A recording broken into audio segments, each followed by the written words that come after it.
guy, and luck is a luck. Hey guys, it's Midnight Philopicker, and welcome back to the third and final video in the series of challenge locks by BrassPinPicker. And we are here with Styx, which is a 5-pin kick cylinder with a C-style Schleg keyway. C is the shape of the keyway there. And what I like to do when picking these kinds of keyways is working off of this ledge right here. I'll turn on the light here for a moment for you guys. So there's a little lip right here, and I like to pick off of that with a little bit of a thicker pick, 23 thousandths or more usually.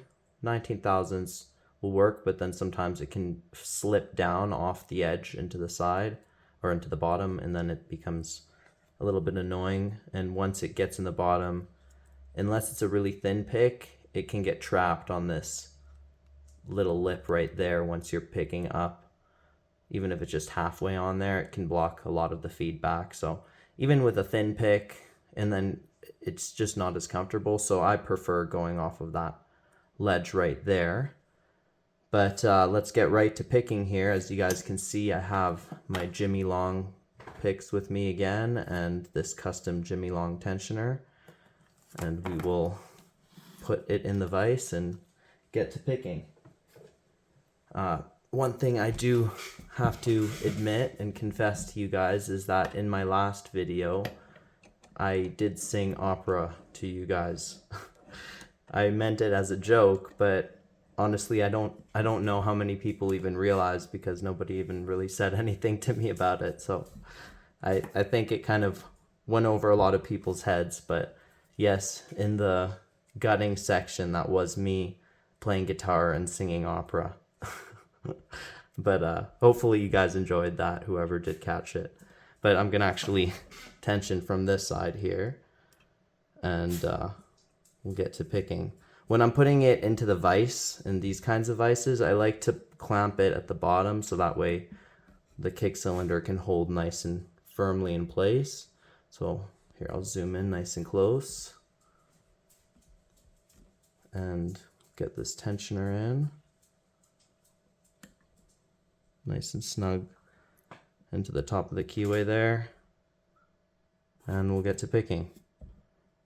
So working off that ledge that I was talking about before, as I go in, 1 feels a bit loose, 2 as well, and 3 feels stiff. I'm gonna give him some pressure, and I fell already into a little bit of a falset, seeing if it has more to give, and it does, and I just fell into a bit of a deeper falset.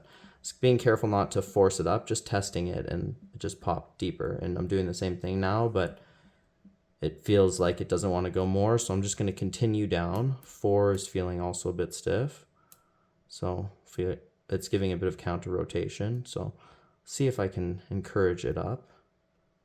Play with him for a couple seconds here. Okay, it feels okay. I don't want to overdo it or force anything, so I'm going to work my way back towards the beginning.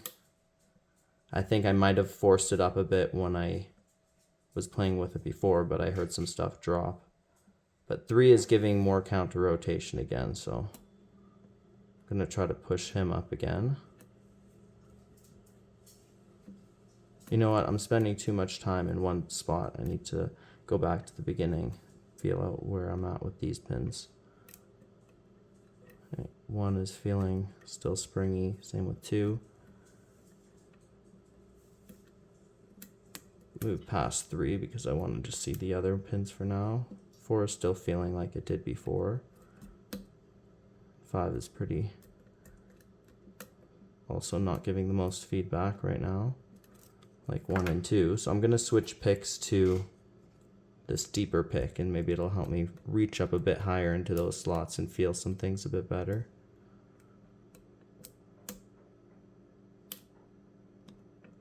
That 3rd slot seems very tempting, but nothing so far. This lock has some interesting feedback. It's like a lot of unique feedback and then nothing. Okay, I heard something drop a bit, and I just touched 5. I was playing with 5 and it popped into a bit of a false set a bit further. Okay, 4 felt still okay. 3 is giving good counter rotation again. Or was that 2? No, yeah, that was 3. And it popped up. And 4, I was playing with him and it dropped back into that deeper false set. But 5 feels like it's low again. It's really stiff, 5. Give the slightest amount of counter rotation. Okay. I don't want to force him. We'll leave him be for now. And come back to the front again and check these first 2 pins that we've left for the last little bit. Okay, 1 is feeling a little bit more tempting now. Ooh, and it dropped into a little bit more of a false set, I think.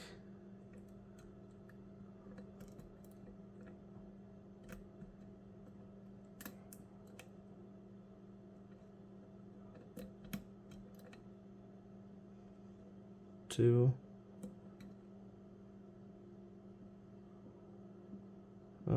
Feels stiff.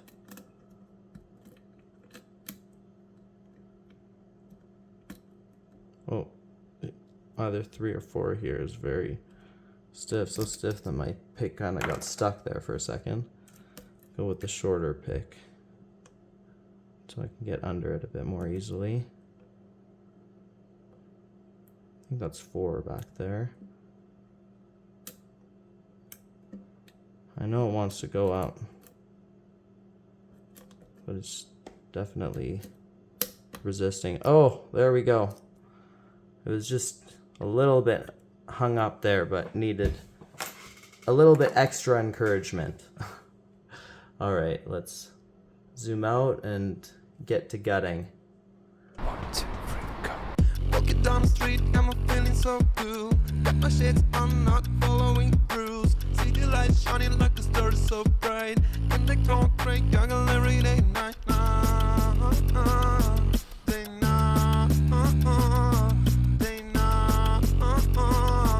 day. And they go crazy, jungle every day, night.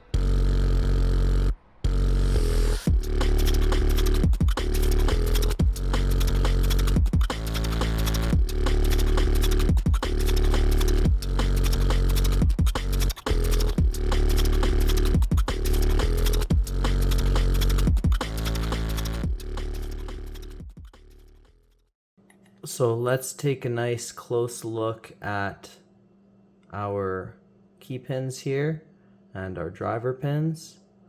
Our plug is unmodified. There's no counter milling from what I can see. Maybe a slight bit of over milling, but that could just be from wear and the use of picking it, or these sharp lips on the ends of the pins here. So we can see that we have these really nice, I'm gonna get up closer so I can look through the lens as well, but we have these really nice torpedo type and upper spool type key pins on slots 1, 3, and 5, and then we have these little T-pin top over like overset trap pins on 2 and 4, and then we have for our driver pins these really deep spools on 3 and 5. Then we have these sharp little gin spools on 2 and 4.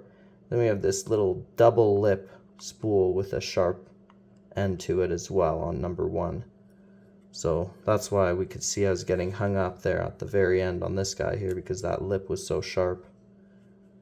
Anyways, as usual, pin work is immaculate and amazing job. Very fun picking these locks, and I really am grateful for the opportunity that Hampus gave me to pick these locks and his patience in waiting for me to get to them. Thank you very much, buddy. I look forward to trying out some more of your stuff in the future. All right, stay tuned, everybody. Take care.